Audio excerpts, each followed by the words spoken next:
Assalamualaikum warahmatullahi wabarakatuh. Makanan yang kita konsumsi setiap hari akan masuk ke dalam sistem pencernaan untuk diproses. Maka, mari kita bahas dalam struktur dan fungsi sistem pencernaan pada manusia. Sebelumnya, perkenalkan terlebih dahulu kami dari kelompok 8 yang akan menjelaskan tentang sistem pencernaan. Sistem pencernaan adalah serangkaian organ yang berfungsi untuk mencerna makanan, menyerap nutrisi, serta mengeluarkan sisa-sisa yang tidak dibutuhkan. Anatomi sistem pencernaan ini terdiri dari beberapa organ tubuh, mulai dari mulut hingga anus.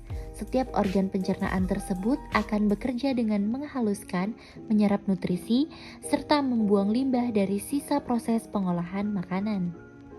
Organ sistem pencernaan manusia terbagi menjadi dua, yaitu organ pencernaan utama dan organ pencernaan tambahan.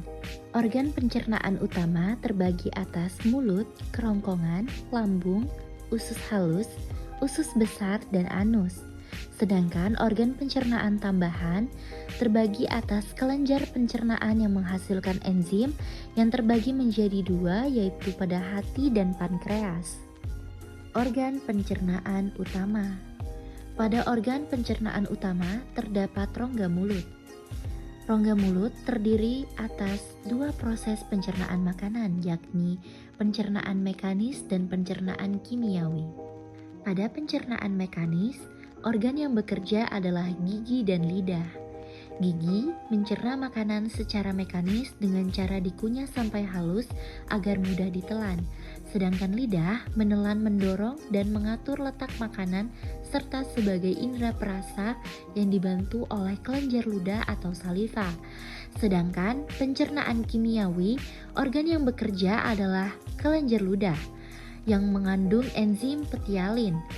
Fungsinya adalah memecah karbohidrat atau pati menjadi gula sederhana. Yang kedua ada kerongkongan. Kerongkongan adalah saluran sempit berbentuk pipa yang menghubungkan antara rongga mulut dengan lambung.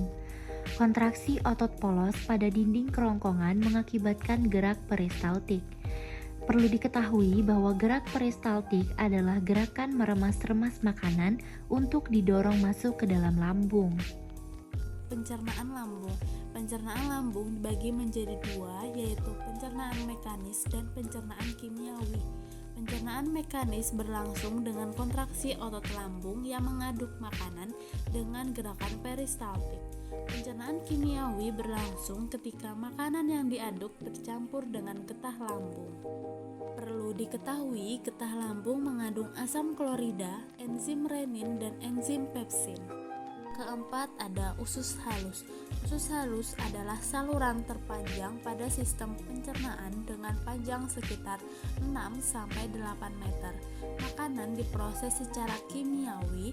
Usus halus dibedakan menjadi 3 bagian, yaitu duodenum, jejunum, dan ileum. Usus 12 jari sering disebut dengan duodenum, yaitu muara dari dua saluran yakni kantong empedu dan kelenjar pankreas. Yang kedua adalah usus kosong yang sering disebut dengan jejunum. Jejunum terdapat kelenjar yang menghasilkan enzim lipase, laktase, maltase, dan sukrase. Yang ketiga ada usus penyerapan, sering disebut dengan ileum. Terdapat jonjot usus atau villi yang berfungsi untuk memperluas permukaan usus. Kelima ada usus besar, yaitu memiliki fungsi utama untuk mengatur kadar air pada sisa makanan. Di dalam usus besar terjadi proses pembusukan sisa makanan oleh bakteri E. coli. Keenam adalah anus, bagian akhir dari saluran pencernaan yang berfungsi sebagai jalan keluar tinja dari tubuh. Sebelum dikeluarkan, tinja disimpan sementara di dalam rektum. Yang kedua ada organ pencernaan tambahan. Yang pertama ada hati.